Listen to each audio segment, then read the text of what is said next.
फिर स्वर्ग में एक बड़ा चिन्ह दिखाई दिया, अर्थात एक स्त्री जो सूर्य ओढ़े हुई थी और चांद उसके पांव तले था और उसके सिर पर 12 तारों का मुकुट था। वह गर्भवती हुई और चिल्लाती थी क्योंकि प्रसव की पीड़ा में थी। प्रकाशित वाक्य उसका 12 अध्याय पहले और दूसरे वचन के अंदर जिस स्त्री के बारे में बताया गया है, जो कि 12 तारों का मुकुट पहने हुई थी और उसने सूर्य को ओढ़ा हुआ था और चांद उसके पांव तले था, इसके विषय में प्रोफेसी स्कॉलर्स का समूह जो है वो दो भागों के अंदर बटा हुआ है। और पहला समूह जो है प्रोफेसी स्कॉलर्स का, वो इस बात को कहता है कि ये स्त्री जो है वो इज़राइल देश के प्रतीक के रूप में यूहन्ना के द्वारा यहां पर प्रदान की गई थी। और विद्वानों का वो समूह जो है वो इस बात को कहता है कि जो सपना यूसुफ ने देखा था उत्पत्ति की पुस्तक में कि सूरज, चांद और 11 तारे जो हैं उसको दंडवत कर रहे हैं, उसी सपने के बारे में यूहन्ना ने यहां पर बताया है। लेकिन विद्वानों के समूह की इस बात को मानने में सबसे बड़ी कठिनाई यह है कि हम इस बात को माने कि यूहन्ना जो है वो यहां पर इज़राइल देश के विषय में बता रहा था, इज़राइल देश को इतना बड़ा स्थान दे रहा था। उसमें सबसे बड़ी समस्या जो है वो ये है कि कलीसियाई युग जो था प्रथम शताब्दी में, उस युग के अंदर यहूदियों के विषय में यदि यूहन्ना इस तरह की बातों को लिखता तो कोई भी प्रकाशित वाक्य की पुस्तक को पढ़ता ही नहीं, क्योंकि यहूदी लोग जो थे वो कलीसिया के, मसीही लोगों के दुश्मन बने हुए थे यूहन्ना के समय में। और प्रेरितों को मरवाने में और कलीसिया पर सताव कराने में यहूदी लोग जो थे वो सबसे ज्यादा आगे उस समय चल रहे थे। और कलीसिया के अंदर एक लहर पाई जाती थी जो कि यहूदियों के विरोध की लहर कलीसिया के अंदर पाई जाती थी। कोई भी यहूदियों को पसंद नहीं करता था। तो पहली बात तो यह है कि यूहन्ना जो था वो अन्य जाति कलीसियाओं के लिए प्रकाशित वाक्य को लिख रहा था, तो उसमें वो इज़राइल को, यहूदी लोगों को इतना बड़ा स्थान नहीं दे सकता था। दूसरा, जो सपना यूसुफ ने देखा था उसमें उसने 12 तारे नहीं देखे थे। सपने के अंदर यूसुफ ने इस बात को देखा था कि सूरज और चांद और 11 तारे जो हैं वो उसको दंडवत कर रहे हैं। तो यहां पर हम यदि यूसुफ के सपने के द्वारा इन वचनों का इंटरप्रिटेशन देने की कोशिश करते हैं तो ये जबरदस्ती इंटरप्रिटेशन को इन वचनों पर थोपने जैसा हो जाएगा। दूसरी ओर एक और महत्वपूर्ण बात यह है कि याकूब की पत्नी जो थी राहेल, उसके बारे में चांद कहकर के उत्पत्ति की पुस्तक के अंदर उसको संबोधित किया गया था। और यदि यहां पर हम प्रकाशित वाक्य के 12वें अध्याय में इस बात को माने कि सूरज जो है वो याकूब है और चांद जो है वो राहेल के बारे में बताया गया है, तो ये इंटरप्रिटेशन भी बिल्कुल सही नहीं बैठेगा, क्योंकि याकूब जो था, हो सकता है हम उसको यहाँ पे सूरज मान लें, लेकिन उस यदि वास्तव में यहां पर यूहन्ना यूसुफ के सपने की ही बात कर रहा था तो उसको यहां पर एक चांद नहीं, यहां पर 4 चांद जो हैं वो उसको दिखाई देने चाहिए थे। और क्यों दिखाई देने चाहिए थे, क्यों उसको यहां पर 4 चांदों का जिक्र लिखना चाहिए था? क्योंकि याकूब जो था उसकी सिर्फ राहेल ही एक पत्नी नहीं थी, लेकिन याकूब जो था उसकी 2 पत्नियां थी, राहेल और लिया, और 2 उसकी कॉन्क्यूबाइन थी, बिल्हा और जिल्पा। तो यहां पर 4 चांद जो हैं वो यूहन्ना के द्वारा देखे जाने थे, लिखे जाने थे। तो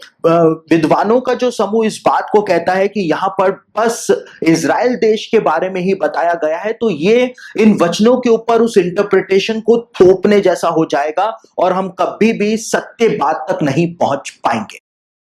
दूसरी ओर विद्वानों का जो दूसरा समूह है वो इस बात को बताता है कि ये स्त्री जिसके बारे में यूहन्ना ने यहां पर बताया हुआ है, ये स्त्री जो है वो कलीसिया के प्रतीक के रूप में यूहन्ना ने यहां पर प्रदान की है, क्योंकि नए नियम के अंदर अलग अलग जगहों पर कलीसिया को एक स्त्री कह करके संबोधित किया गया है, बताया गया है। और यहां पर इस स्त्री के सिर के ऊपर 12 तारे बताए गए हैं जो कि 12 प्रेरितों को प्रकट करते हैं। साथ ही इस स्त्री ने जो सूर्य को ओढ़ा हुआ है, इसका भी विद्वान जो है वो बताते हैं कि वो पवित्र आत्मा से पूरी तरह से परिपूर्ण हो रखी है। और चांद उसके पांव तले जो है, इसके विषय में ये बताया जाता है विद्वानों के समूह के द्वारा कि शैतान का जो नाम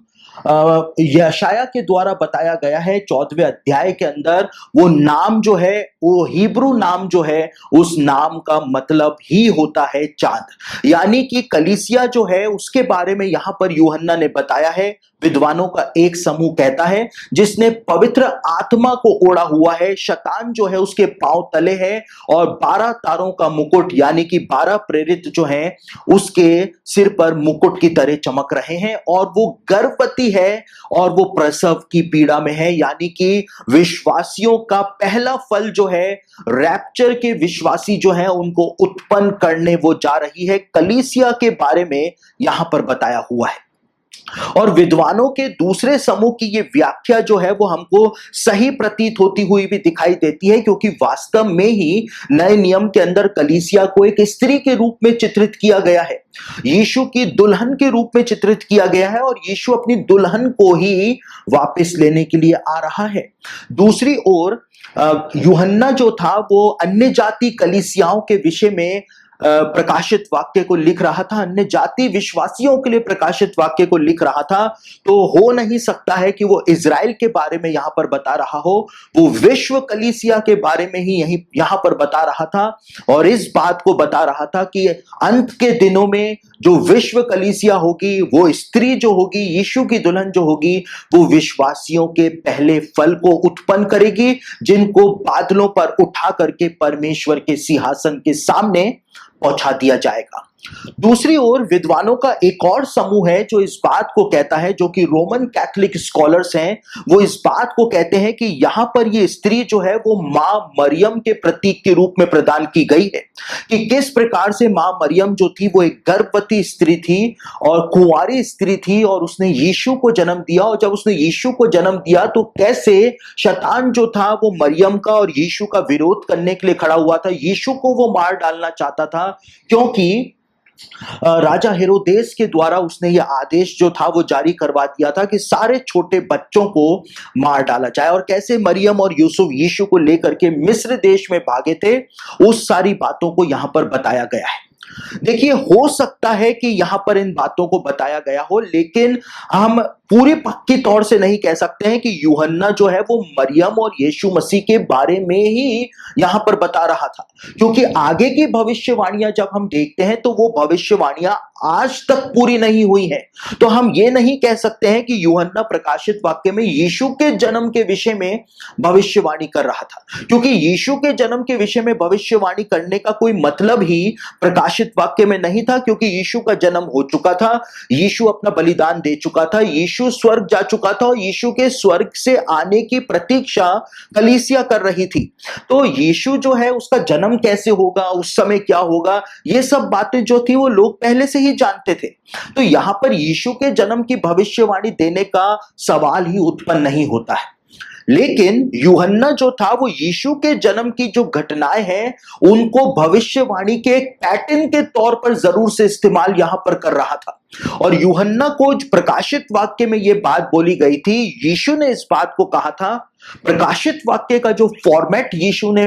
यूहन्ना को बताया था वो ये बताया था कि जो बातें तूने देखी हैं पास्ट टेंस, जो बातें हो रही हैं प्रेजेंट टेंस, और जो बातें होंगी यानी कि फ्यूचर टेंस, इन तीनों को मिला करके तू भविष्यवाणी का एक कोड बना करके प्रकाशित वाक्य में लिखना। यीशु ने इस बात को कहा था।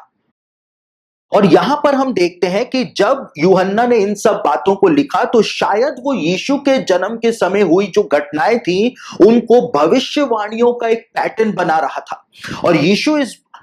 यूहन्ना जो था वो इस बात को दिखा रहा था कि जैसे यीशु का जन्म एक कुंवारी स्त्री के द्वारा हुआ, एक निष्कलंक कुंवारी स्त्री के द्वारा जैसे यीशु का जन्म हुआ, वैसे ही यीशु मसीह की जो कलीसिया है, जो दुल्हन है, जो कि बिल्कुल निष्कलंक है, कुंवारी है, जो दाग ना झुर्री जिसके अंदर है, वो भी जिस प्रकार से मरियम ने कुंवारी होने पर यीशु को जन्म दिया था, उसी प्रकार से कलीसिया कुंवारी और निष्कलंक, बिना झुर्री और बिना दाग की होने पर विश्वासियों के पहले फल को जन्म दे देगी अंत के दिनों में। यानी एक पैटर्न जो था वो यूहन्ना यहां पर प्रकट कर रहा था कि जो यीशु के जन्म के समय हुआ वही विश्वासियों के पहले फल के जन्म के समय होगा। जिस प्रकार से राजा हेरोदेस के द्वारा शैतान यीशु के जन्म पर यीशु को मार डालना चाह रहा था, उसी प्रकार से यहां पर हमको दिखाई देता है कि शैतान जो है वो कलीसिया का, उस स्त्री का विरोध करने के लिए खड़ा हुआ है कि जैसे ही वो बच्चे को जने तो उसके बच्चे को वो निगल जाए, उसके बच्चे को खा जाए, उसके बच्चे को मार डाले। यहां पर हम इसी बात को प्रकट होता हुआ देखते हैं कि यीशु के जन्म की जो घटनाएं हैं शायद उनको यहां पर एक प्रोफेटिक पैटर्न के तौर पर कलीसिया का जो स्वर्गारोहण, कलीसिया का जो रैप्चर होने वाला है उसको प्रकट करने के लिए, उसकी भविष्यवाणी देने के लिए यूहन्ना ने यहां पर उस पैटर्न को इस्तेमाल किया था। और यूहन्ना जो था वो इस बात को बता रहा था कि जैसे यीशु का जन्म हुआ वो एक भविष्यवाणी थी कि विश्वासियों के पहले फल का जन्म अंत के दिनों में रैप्चर के समय कब होगा। साथ ही ये स्त्री जो है जिसके बारे में यहां पर बताया हुआ है और जो पूरा पिक्चराइजेशन यूहन्ना के द्वारा दिया गया है कि एक स्त्री थी जिसने सूर्य ओढ़ा हुआ था, चांद उसके पांव तले था, उसके सिर पर 12 तारों का मुकुट था। हमने पहले ही इस बात को देखा था कि ये वर्णन जो है वो ऊपर आसमान में एक कॉन्स्टिलेशन पाया जाता है, एक नक्षत्र मंडल पाया जाता है जिसको कन्या नक्षत्र मंडल के नाम से जाना जाता है। और कन्या यानी वर्गो नक्षत्र मंडल जो है उसका वर्णन हूबहू आसमान के अंदर ऐसा ही पाया जाता है जैसा कि यूहन्ना ने यहां पर हमको प्रदान किया है। और मैंने आपको ये बात भी पहले बताई थी कि वर्गो जो नाम है, इस नाम का मतलब होता है वर्जिन। और प्राचीन काल से ही इस बात को माना जाता रहा है कि ये वर्गो नक्षत्र मंडल जो है, वर्जिन नक्षत्र मंडल जो है, एक कुंवारी कन्या जो आसमान के अंदर परमेश्वर के द्वारा प्रदान की गई है। ये कुंवारी कन्या प्राचीन काल से ही दुनिया के सारे देशों में एक यहूदी कन्या मानी जाती है, यहूदी कुंवारी कन्या मानी जाती है। और हमने इस बात को भी देखा था कि इसी कारण यीशु मसीह जो था वो कुंवारी से जन्म लिया था, क्योंकि ऊपर आसमान में परमेश्वर ने भविष्यवाणी के तौर पर ये कन्या नक्षत्र मंडल जो है वो प्रदान पहले से ही किया हुआ है। और यही वो कारण था कि वो ज्योतिषी जो थे, जब यीशु मसीह का जन्म हुआ तो वो सीधा इजराइल देश पहुंचे, वो यरूशलेम में पहुंचे और जाकर के कहा कि यहूदियों के राजा का जन्म कहां पर हुआ है। उनको कैसे पता चला कि वो तारा जो पूरब दिशा के अंदर चमका उसका मतलब यह है कि किसी कुंवारी यहूदी लड़की ने राजा को जन्म दिया है। उनको कैसे पता चल गया? क्योंकि प्राचीन काल से ही लोग इस बात को जाना करते थे कि ऊपर आसमान में जो कन्या नक्षत्र मंडल परमेश्वर ने प्रदान किया है, ये एक भविष्यवाणी है कि जब भी मसीह संसार में आएगा उसका जन्म होगा तो वो कुंवारी कन्या के द्वारा ही होगा, और वो कुंवारी कन्या जो है वो एक यहूदी कन्या ही होगी। तो यहां पर यूहन्ना जो था वो उस पूरे पिक्चराइजेशन का इस्तेमाल भविष्यवाणी के अंदर कर रहा था और उसी पिक्चर को वो यहां पर बता रहा था। दूसरी ओर मैंने आपको एक और बहुत महत्वपूर्ण बात पहले से ही बताई थी, और मैंने आपको यह बताया था कि यह पूरा अलाइनमेंट जो कॉन्स्टिलेशंस का यूहन्ना ने यहां पर हमको प्रदान किया है, यहूदी लोग हर साल तुरहियों का पर्व जब मनाते हैं और जब तुरहियां फूकी जाती हैं, जिस दिन तुरहियों का पर्व मनाया जाता है ऊपर आसमान के अंदर जो कन्या नक्षत्र मंडल है, वर्गो नक्षत्र मंडल है, उसका यही अलाइनमेंट जो है वो बन जाता है कि कन्या नक्षत्र मंडल जो है वो सूरज के सामने आ जाता है। इसलिए कन्या नक्षत्र मंडल के पीछे से सूरज चमकना शुरू कर देता है और उस समय कन्या नक्षत्र मंडल का जो अलाइनमेंट होता है उसके अनुसार चांद जो है वो उसके पांव के पास आ जाता है और सर के ऊपर 12 तारे जो हैं, जो सी नक्षत्र मंडल के 12 तारे होते हैं, वो उसके सिर के ऊपर दिखाई देने शुरू हो जाते हैं। और सारे यहूदी जो है वो इस बात को जाना करते थे कि जब तुरहियों का पर्व मनाया जाता है तो आसमान के अंदर तारों का, नक्षत्र मंडलों का ये अलाइनमेंट जो है वो बनता है। यानी यूहन्ना जो था वो यहां पर हमको कई सारी भविष्यवाणियां प्रदान कर रहा था।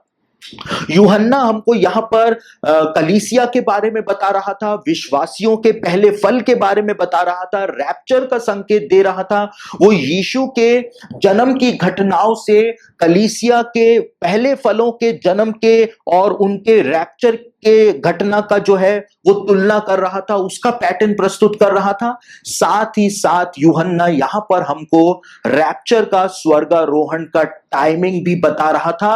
और इस बात को बता रहा था कि फ्यूचर में कभी ना कभी, किसी ना किसी दिन जब तुरहियों का पर्व मनाया जा रहा होगा और आसमान के अंदर यही अलाइनमेंट जब बना हुआ होगा, उस समय विश्वासियों का पहला फल जो होगा, सच्चे विश्वासी जो होंगे, जो परमेश्वर की आज्ञाओं को मानते हैं, जीते हैं, परमेश्वर के साथ साथ चलते हैं, उसी को अपने सामने रख के चलते हैं, उनको रैप्चर के द्वारा उठा लिया जाएगा और वो सीधे स्वर्ग में पहुंच जाएंगे। तो यूहन्ना जो था यहां पर एक स्पेसिफिक टाइमिंग हमको बता रहा था कि रैप्चर जो है, स्वर्गारोहण कब होगा, वो तुरहियों के पर्व के समय होगा, जब ये अलाइनमेंट आसमान के अंदर बना हुआ होगा। विश्वासी जो हैं वो पृथ्वी पर से उठा लिए जाएंगे, यहां से चले जाएंगे।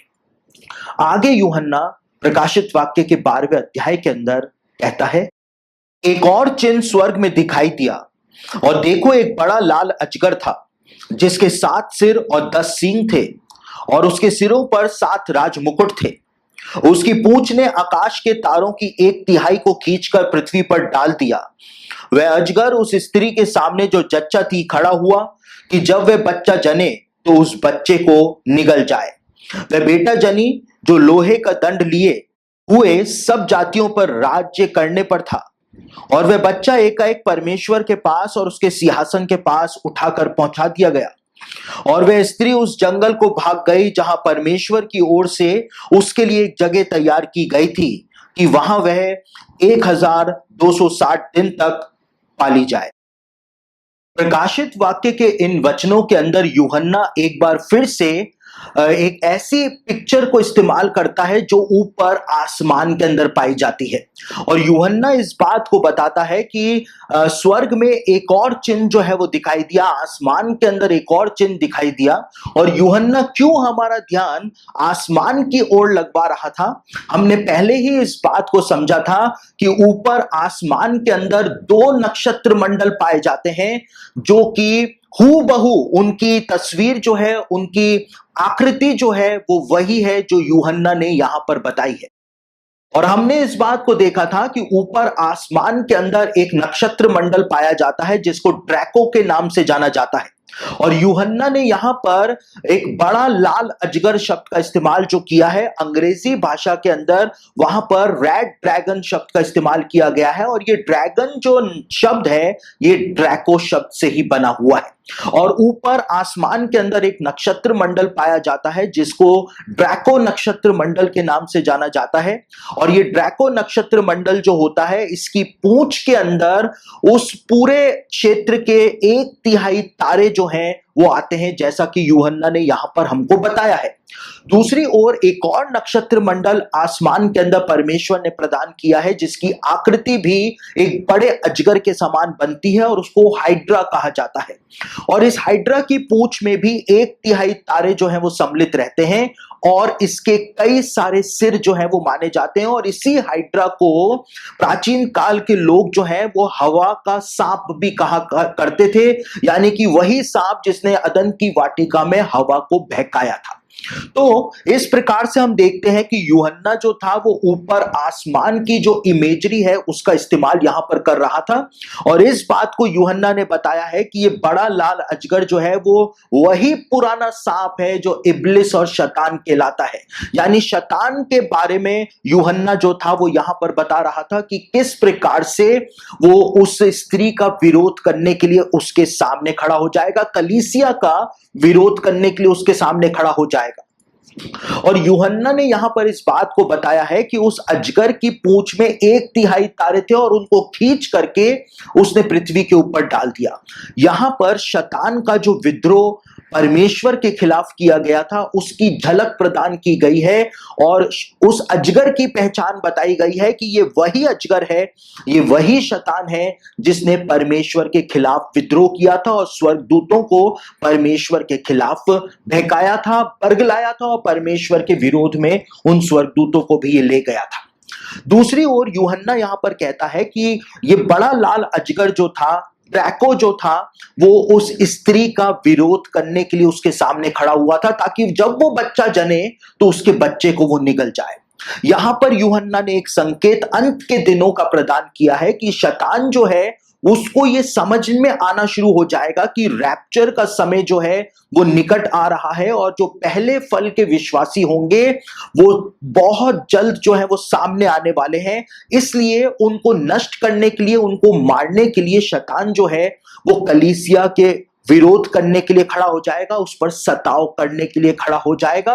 और यूहन्ना ने यह संकेत प्रदान किया था कि अंत के दिनों में रैप्चर से पहले कलीसिया के ऊपर सताव जो है वो अपने चरम के ऊपर पहुंच जाएगा। और आज हम देखते हैं कि कलीसिया के ऊपर ऐसा सताव हो रहा है जैसा कि कलीसियाई इतिहास के 2000 सालों में पहले कभी भी देखने को नहीं मिला है।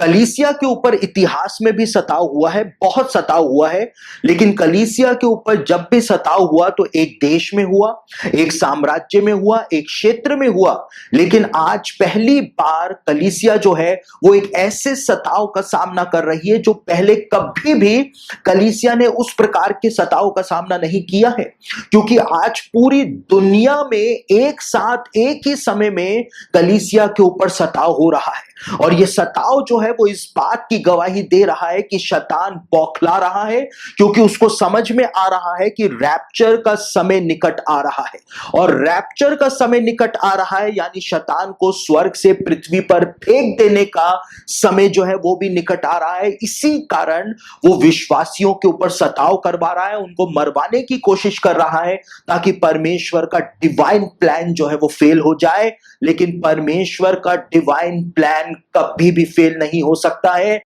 जो परमेश्वर ने ठान लिया है उसको पूरा होने से कोई भी कभी भी नहीं रोक सकता है।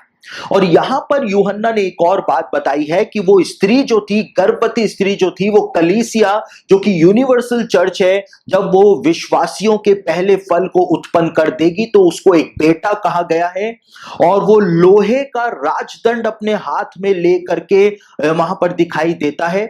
और ये लोहे का राजदंड जो है वो यीशु मसीह ने जब थुआतीरा की कलीसिया को संदेश भेजा था, प्रकाशित वाक्य उसका 2 अध्याय उसके 27वें वचन में, तो यीशु मसीह ने कहा था जो जय पाएगा वो लोहे का राजदंड लिए हुए पूरी दुनिया के ऊपर राज्य करेगा। यहां पर कलीसिया के उसी अधिकार को बताया हुआ है जो प्रॉमिस परमेश्वर ने कलीसिया को दिया है, जो प्रॉमिस यीशु मसीह ने कलीसिया को दिया है। वो प्रॉमिस लेकर के विश्वासियों के पहले फल जो होंगे वो उत्पन्न हो जाएंगे, बादलों पर उठा लिए जाएंगे और इससे पहले कि शैतान कुछ भी कर पाए वो उठा करके परमेश्वर के सिंहासन के सामने पहुंचा दिए जाएंगे और शैतान जो है वो कुछ भी नहीं कर पाएगा।